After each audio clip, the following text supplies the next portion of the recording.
Hello, beautiful people. Welcome to Artbeat. This is a time that we get to learn more about the different art forms and different artisans that we have in our country. We sit down to hear their stories, their journey, how they started, how it's going, and pretty much everything in between. Today, we're doing something a little different and exciting. We're at Kaliso Art Gallery in Four Seasons in Lilongwe. And we're gonna be talking to Irene Chisambilo. She is the owner of Kaliso Art Gallery. We're gonna learn more about this amazing space because here is what happens, ladies and gentlemen. My visual artist, Agakwinanchido, Agapenta, Agajambula, they need spaces like this to showcase their work. This is where they get to meet all the art collectors, all the art lovers, all the art enthusiasts. And we're excited to learn more about this amazing space because we need spaces like this if our art is to thrive in this country. My name is Chiso Wenyuenda. Please do stay with me as we're gonna sit down and hear everything about this place from Irene Chisambilo.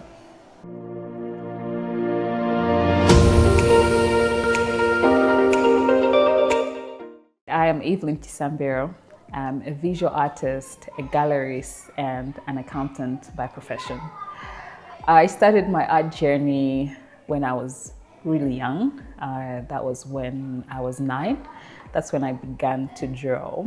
And at that time, I'd say I did not know that passion would lead me to one day having an art gallery, as most kids do in the homes, whereby they just have a passion, a love for something, a hobby. That's how my art felt like, and that's what I also thought. So I continued on in that journey, and then eventually I went ahead and studied accounting, but the love for art just never left me, just kept on pulling me back to that place where I once in a while still draw, still express myself through visual arts, or even I had also gotten to poetry at some point. So I started to write poems and everything else. And then when I finished my studies, I thought, that's it. I'm going to pursue a career now in accounting.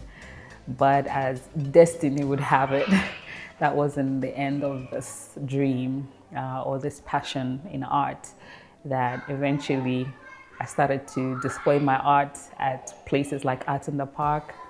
And it just felt like there was need for more in the visual arts sector. There weren't enough spaces for artists to showcase, and it felt like every year we needed to wait for Art in the Park to showcase what we had. And to me, it just felt like there was need for more. There was need for something to happen, someone to open up a space. And the more I thought about it, the more I realized, well, that person has to be me. So that's how I ended up opening an art gallery. So Kaliso Art Gallery, pretty much Kaliso means it is so. It's a combination of Kali and so. So it's like Kaliso. And it's just the name that was pretty much visionary to me in what I wanted, like everything, the dream, the vision, the art, everything. I just felt like, what, let it be so. And that's just what resonated with me. And that's how I ended up having that name, Kaliso. As you've put it, when you talk about art in Malawi, it's pretty much a luxury. Of course, when you look at art global wise, it is still a luxury, or it's something that is more accustomed around countries that are rich countries where people have more to spend, etc. So when you come into a developing country like ours, usually people are caring much more about the food on their table and the basic necessities, that for them to start to think around having art, buying art. Most people look at it to say, well, we don't exactly have much to spend outside what we are really spending inside the house to live, to survive. But when you really look at art, it goes beyond just being something to look beautiful in a household. It talks about the culture of the people. It talks about the social settings of a nation. There's a lot that art has to express within a country itself. You know, art has always been there, even in the old age, even in the caves, you find art. It has always been a way of expressing, of telling stories. So I think the only thing that maybe we have missed for so long is that part of telling our stories through visual arts, that, you know, it should be part of our culture. It should be something that we treasure, we cherish, and we pass on to generations. So when you really look at art like that, you start to see that it's just not a drawing. It's just not something to hang on the wall. It tells stories, it tells a culture, and it also gives value to a place. So I think slowly we're catching up to the value of art, not only in our society, but also even in the contribution in our own economical setup. You know, art is something that is valued globally, and it's something that we can be able to even export and sell beyond our borders. So slowly we're catching up to that and realizing the value of art. But so far, it's really a slow market, and you need to really truly be passionate for you to be in a market that is pretty much moving it from non-existent or whereby it is minimal, or, you know, its value is not yet marginalized, and be able to say, all right, I'm going to be patient enough to bring in, to advocate for this thing I love, to you know, educate people on the scenery, and then see where it goes. Kaliso Art Gallery, from the time that we opened, we started a teaching program, you would say, whereby we're providing arts in schools, education-wise, because as it is, most of the schools that afford or are providing art education are high schools, mainly. So we thought, okay, how about we introduce something that can be, you know, affordable by most schools at a rate that, you know, more students can access art education. So that's where the passion to teach art began. I think it also started because I loved art as a child, but I wasn't taught art. I did it because I loved it. But I know that at that time, if there was an art education at my school, I could have improved that skill much more, etc. So that's why I started the program itself. And it has grown since then. We're in different schools where we're providing art education. And even during the term breaks, it's something that we're teaching kids. And as you see, even now, we're doing the art program until August. And it started in July. So it's different art subjects that we're teaching. It's just not drawing and painting. We also do a lot of craft and a lot of recycled art, just to teach kids a whole lot of variety of the different things that they can do. I mentioned that art isn't something that sells on a daily basis. You know, being an art gallery, we should be able to sustain through the paintings that we have. But given that we're not selling regularly, then comes in the concept of activities around art. So everything that we do here at Kaliso is centered around art. It's more of an art hub than it is just an art gallery. We do teach art. We do conduct different activities such as sip and paint, our team building activities through art. We also host our other art forms like music, just to complement the arts itself. Currently, we're also running an art camp for kids between the ages of 5 to 13. So all of that is centered around the different art forms. So having artists more or less having their exhibitions in the gallery is one of our main priorities. It is a goal. It is how artists can take their names out there, build their CVs, and just showcase what they're doing on the visual arts sector.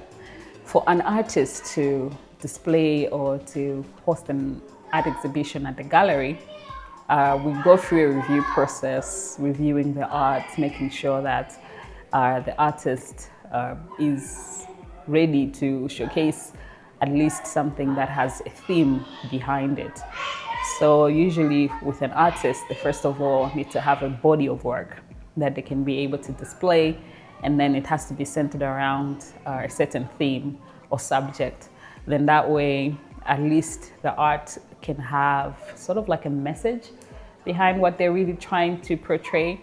And usually with the artists that have grown and are ready to showcase their works, they already have a name for themselves, or they have developed that style over time. And usually those are the ones that we host for exhibitions.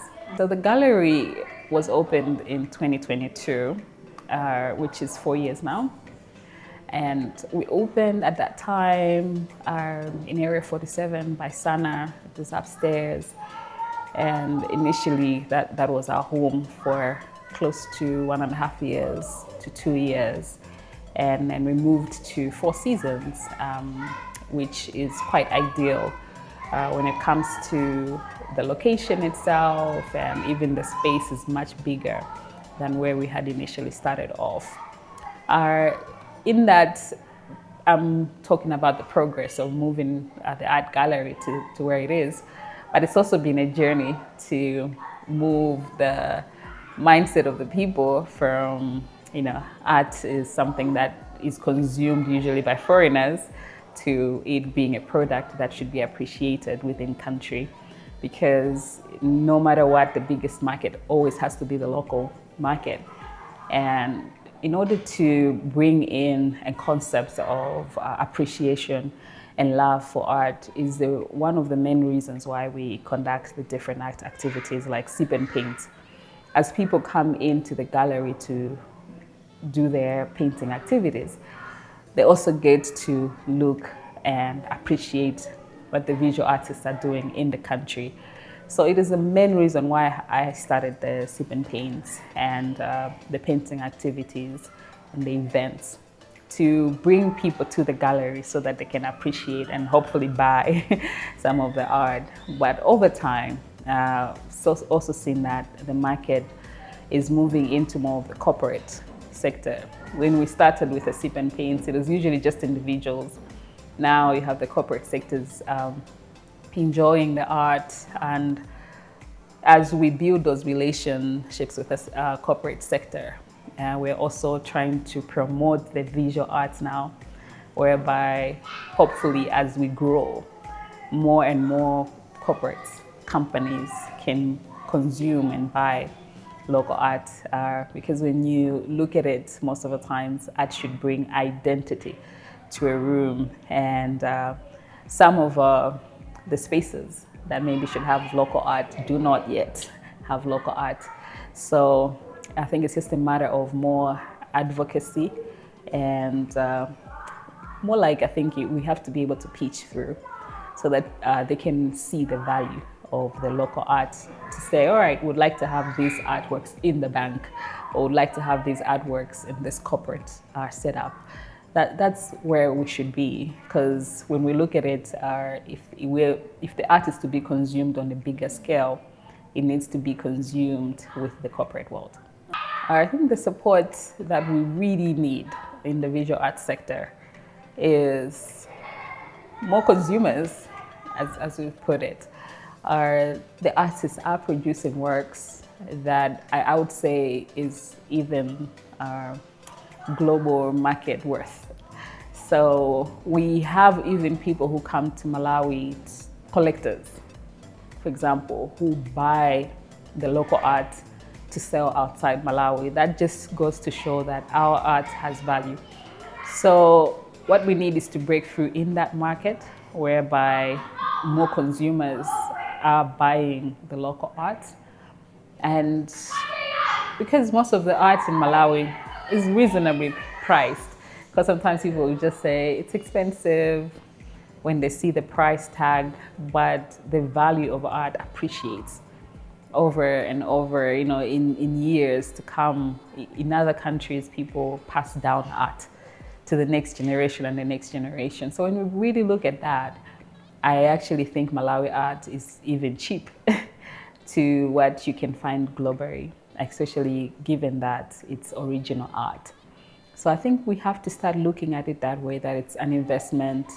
It is something that is worth more than just a piece of painting to display in the houses. So hopefully we can bring in more education and have more consumers consume the art, but also support. I know that every industry does need support, from authorities to, you know, people who are on the ground. If communities appreciate art, and the government already through the Department of Arts is doing quite a lot, but even through that, we need people to respond, to be able to come in and see what the artists are doing. Mm-hmm. Yeah. 5 years from now, what are the plans for Kaliso Art Gallery? I know that a lot by then would have changed, but I know you also have a vision. I know for sure. Yes. So in 5 years' time, the hope is that more than just the current art scenery that we have, through the channels of teaching art, promoting art, more and more people are starting to, you know, find themselves in the sector. So in the next 5 years, I can foresee a growth in the market, I should say. A market that has more artists who have come in, because another thing from where we're coming from, because art has only been consumed mainly by foreigners, the art was also very much subjected to what they like. But when a market grows to a point whereby you have people who are free to express, then really you also have a variety in that market. So I can see upcoming artists now who are more daring, who are producing works that speak for them, speak for different communities, and that others can relate with, digital art, and even hopefully a global market breakthrough, whereby we're exporting more and more art within our trade itself. So that should hopefully be the scenery. And I'm sure there'll be more galleries by then as well. Oh yeah. As people are seeing that, you know, there is value in this thing. So, and support as well. And I'm sure we'll have more corporates buying art. If we go into hotels and different spaces, we'll see more and more art being consumed in these places.